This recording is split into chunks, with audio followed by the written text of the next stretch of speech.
Okay, children, now see fourth question. Find the intervals. Now, earlier in the previous question, intervals were given. We were supposed to find out nature of function. Here, we have to find out the intervals for which the function is strictly increasing and for which decreasing. ठीक है, आपको interval भी खुद find out करना है. See how to do that. Question 4th and 5th are similar. This is a easy function. यहाँ पे this is also easy, but a lengthy function is given. Terms ज़्यादा है उसमें और कोई difference नहीं है. ठीक है. So we are going to do these now. Fourth one says find the intervals in which the function given by. Fourth one says function fx is given by twice of x square minus 3x. ये सारे question एक ही तरीके से होते हैं. तो now see carefully how to do. We have to find out intervals for which it is strictly increasing and for which it is strictly decreasing. Always you will go for derivative. This will be 4x minus 3. Derivative तो पता है ना. तो अब वो points intervals निकालने के लिए हमें रियल नंबर्स में कुछ पॉइंट्स की रिक्वायरमेंट होती है. Like I was telling you for जैसे क्वेश्चन में अभी मैंने बताया था कि x 0 पे अगर हम बात करें, लाइक एक्सपोनेंशियल वाला जब क्वेश्चन करे थे, toward the right of 0, toward the, because on entire real number we have to talk, तो we should have a point. No, उस पॉइंट को क्रिटिकल पॉइंट भी बोलते हैं. तो यहाँ पे वो क्रिटिकल पॉइंट कैसे निकलता है? We equate f dash x with 0. f dash x को हम किसके इक्वेट कर देते हैं, किसके साथ इक्वल रख देते हैं? 0 के साथ. तो we get that point which with reference to those points we will find out the nature of functions. अब intervals हवा में तो आएंगे नहीं ना, हमें कोई point of reference तो पता होना चाहिए, and that point of reference we will be able to obtain on equating this derivative with 0. So we'll write putting f dash x equals to 0. ठीक है, क्योंकि इंक्रीजिंग डिक्रीजिंग आपको पता चलता है किससे? ग्रेटर देन 0 और लेस देन 0 से. और पॉइंट निकलते हैं 0 के साथ इक्वेट करके. So it will be 4x minus 3 equals to 0. We'll get the value of x as 3/4. ठीक है. So we have a point, we have obtained a point 3/4. ठीक है. So now this number 3/4 divides the number line into 2 parts. है ना, number line अगर आपकी ये है real line, it will be, it's less than 1 तो कहीं यहाँ पे होगा. 3/4 इज 0.75 अप्रॉक्स. This is 3/4. तो this interval you know is minus infinite to 3/4, about which we need to see the nature of function, and the other interval is 3/4 to infinity. क्या किया हमने critical point निकालने के लिए f dash x को 0 से equate किया. ठीक है. अब इस नंबर ने this value of x has divided the real line into 2 parts. ठीक है. One interval we have from minus infinite to 3/4 and the other interval we have from 3/4 to plus infinite. अब हम यहाँ फंक्शन का nature check करेंगे और यहाँ करेंगे. ठीक है. So for values between minus infinity to 3/4, कोई भी वैल्यू आप रख के देख लीजिए, तो आपका जो f डैश x होगा उसका नेचर निकालोगे कि पॉजिटिव है या नेगेटिव है. If x belongs to interval, open interval होगा इन्फिनिटी, तो हमेशा ओपन रहता है. एंड 3/4 इसके लेफ्ट में देख रहे हैं तो it will also be open 3/4. ठीक है. So it will be f dash x will be how much. आपको वैल्यू नहीं निकालनी है, you just have to see its nature. Consider any value between minus infinite and 3/4. I can consider -1. -1 इनके बीच में तो है. तो f डैश x कैसा आएगा? नेगेटिव आएगा ना. -4, -3, इट विल बी -7. कोई और भी वैल्यू आप कंसिडर कर लीजिए, तो that is going to be negative only. ठीक है. 3/4 आपका जो हाफ से बड़ा होता है ना, तो यहाँ हाफ भी अगर आप कंसिडर करते हैं तो देखिए 4 into half is 2, 2 - 3 is -1. So this is coming, f dash x is going to be negative, or I can say f dash x is less than 0. This implies fx is, आपको interval find करना था, that you have found, is strictly decreasing in this one. Negative आ रहा है ना. strictly decreasing in interval which one? minus infinite to 3/4. and if x belongs to the other side 3/4 comma infinite, then consider any value which is greater than this, less than infinite. Simplicity के लिए आप 1 consider कर लीजिए. It is 4 into 1 minus 3, that is positive. कोई भी value आप देखो 3/4 से बड़ी हो जो और इनफाइनाइट से छोटी हो, f dash x will come always positive quantity. ठीक है, f dash x is going to be positive, or we can say f dash x is greater than 0. This implies fx is strictly increasing in the interval, which one, 3/4 comma infinite. ठीक है, ये आपका आ जाएगा. ऐसी आपका 5th question है. देखिए, I hope this is clear. फिर भी क्योंकि नया क्वेश्चन है थोड़ा, फिर से मैं बता रही हूँ. What you will do for finding intervals in which the function is increasing और decreasing, you will first of all go for first derivative. Then you will, these are the steps I can say, then you will equate this derivative with 0. You will get some points. यहाँ 1 मिला है, कहीं 2 3 भी मिल जाते हैं हमें. ठीक है, then according to this point you will divide your number line. Like here we obtain just a single point. तो हमारे कितने डिविजन्स हो गए? 1 पॉइंट से कोई लाइन 2 में डिवाइड होती है ना. 2 पॉइंट होंगे तो 3 पार्ट्स में डिवाइड होती है. 3 होते हैं तो n पॉइंट से n+1 में डिवाइड हो जाती है, कहने का मतलब. So one interval we have minus infinite to 3/4 and other interval is 3/4 to plus infinite. ठीक है, we will check the nature of the function in these two intervals. Exactly at 3/4 it will be 0, और f dash x 0 का मतलब उस case में वो constant function बन जाता है. ठीक है, तो आप क्या करेंगे, उसके लेफ्ट में और उसके राइट में चेक करेंगे, यानी कि ओपन इंटरवल के लिए चेक करें. You will check for the open interval. और इन्फिनिटी तो ऑब्वियसली ओपन ही होता है, और यहाँ भी आप इसके लेफ्ट की वैल्यूज लेंगे.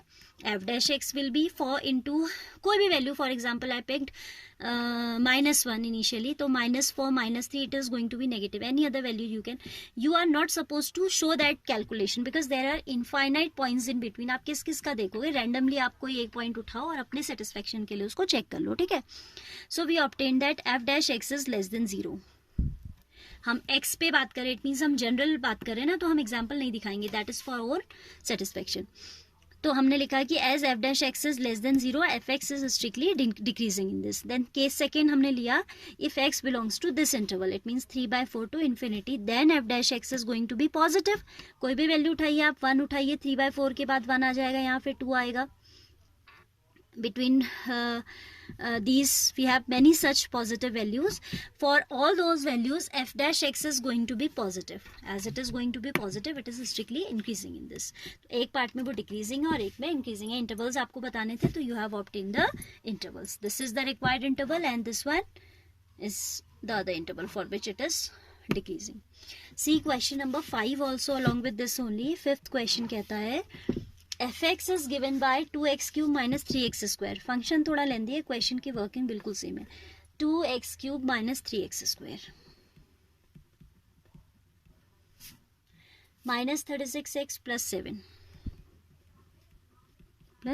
चेक कर लेते हैं. 2x cube minus 3x square minus 36x plus 7. So we'll have f dash x as 3 to the 6x square minus 6x minus 36. This is 6 common here. X square minus x minus 6 6 is 36, so 6 आ जाएगा. So we need to find out critical points. For finding critical points, we'll equate this f dash x with 0. ठीक है, putting f dash x equals to 0. Fine.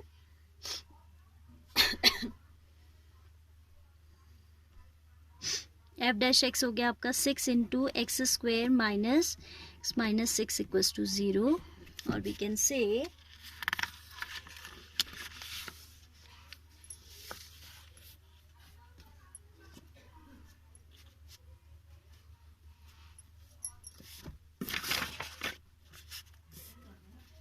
Six into इसके factors हो जाएंगे x square minus 3x plus 2x minus 6 equals to 0. ठीक है, सो it will give you x minus 3 plus if we take 2 common x minus 3 equals to 0. 6 into x minus 3 x plus 2, यहाँ पे x भी common है. I forgot to write here, तो मैंने यहाँ लिख दिया x plus 2 इक्वल्स टू 0. अब 6 तो आपका ऑब्वियसली नॉन जीरो है, तो 6 को तो आप 0 के इक्वेट करेंगे नहीं, है ना. So what you will equate with 0? This factor and this factor. So this implies either x equals to 3 or x equals to -2. So as we have obtained 2 points this time, the real line will be divided into 3 parts. ठीक है. How? This is minus infinity. There should be arrows on number line, real line. Plus infinity. -2 आपका कहीं इधर होगा suppose, and ये 3 होगा. तो आप किन किन इंटरवल्स पे चेक करेंगे? You will check for -infinity to 2 one interval, 2 to 3 other interval, 3 to infinite positive third interval. We have to consider these 3 intervals. ठीक है. Because these 2 points have divided our number line into 3 parts. Fine. So now if x belongs to, इसमें ना आपका table बनाना भी कभी कभी ज़्यादा convenient रहता है. टेबुलर फॉर्म में भी कर लेते हैं हम. क्या इंटरवल्स है हमारे? देखिए यहाँ लिखेंगे हम interval. Here we'll write nature of f dash x. पहले साइन लिखेंगे. साइन क्या है इसका? पॉजिटिव है या नेगेटिव है? Sign of f dash x, and then we'll talk about nature of f dash x. ठीक है. इंटरवल है हमारे पास -infinity to -2. Second interval is -2 to 3, and the third interval is 3 to infinite. -infinity to -2 factors पे आप इन पे रख के देखेंगे ना. आपका f dash x एक्चुअली है क्या? f dash x is, sign कैसे चेक करते हैं? देखो f dash x आपका है x -3. why I am not writing 6? because 6 is already positive. Positive into positive करें तो पॉजिटिव आता है, पॉजिटिव इंटू नेगेटिव करें तो नेगेटिव आ जाता है. It means in changing of sign it has no role to be played. That is I am not considering it. Sign सिर्फ इतने से हमें पता चल जाएगा. ठीक है. आप लिख भी दोगे, that will not make any difference. वो भी ठीक है, लिख देते हैं. तो अगर अब आप इन दोनों के बीच का कोई वैल्यू कंसिडर कर रहे हैं which is greater than -infinite and less than -2, so I can consider -3 for example. -3 के केस में ये फैक्टर नेगेटिव होगा, एंड ये फैक्टर कैसा होगा? ये भी नेगेटिव होगा. तो this will be negative into negative, that is overall positive, है ना. How this has come negative? ध्यान से देखिएगा. मैंने कहा we have to consider any value between these two. तो for example I am taking -3. ठीक है. तो -3 के लिए आपका -3 -6 आएगा ना. I am saying that you don't have to write the value, you just have to see the sign. तो ये नेगेटिव हो गया. -3 + 2 is again negative, so negative negative has become positive. यानी कि इस रेंज के लिए आपका फंक्शन कैसा होगा? स्ट्रिक्टली इंक्रीजिंग होगा. ठीक है. पॉजिटिव है क्योंकि, तो ये हो जाएगा strictly increasing. Now see this interval -2 और 3 के बीच में आप सपोज 1 को कंसीडर कर लेते हो, सिंपलेस्ट वैल्यू. ठीक है. 1 2 3 आएगा ना बीच में. तो then nature of f dash x, अगर हमने 1 कंसिडर किया है, this factor is going to give negative result and this factor is going to give positive result. 1 -3 -2, 1 + 2 3. तो ये हो जाएगा negative into positive, that is negative. तो in this it will be strictly decreasing. ठीक है. Then 3 to infinite, आप 4 consider कर लो, simplest. 4 - 3 is positive, 4 + 2 is also positive, into positive, that is overall positive. तो इस इंटरवल में आपका फंक्शन स्ट्रिक्टली इंक्रीजिंग हो जाएगा. ठीक है. अब देखिए in the 2 intervals it is strictly increasing in this one and this one, and in this one it is decreasing. तो हम इस आंसर को ऐसे लिख सकते हैं that fx is strictly, f dash x के साइन से हम fx का नेचर पता करते हैं ना, whether fx is increasing or decreasing. तो you will not write f dash x is increasing or decreasing. Whose nature we are discussing? We are discussing the nature of the function fx. तो आप लिखेंगे fx is strictly increasing on the interval, which interval? -infinity -2 union 3, infinite. ठीक है. इस interval, इसमें भी और इसमें भी, in this one as well as in this one, it is giving positive result, so it will be increasing. So we can write the result in combined form by taking their union. ठीक है. And fx is strictly decreasing for -2, 3. for all x lying between this range. ठीक है, तो this way we have to find out the intervals on which the function is strictly increasing and decreasing. इसने दो ही चीजें पूछी थी, तो both we have to. All right, this way we have to do.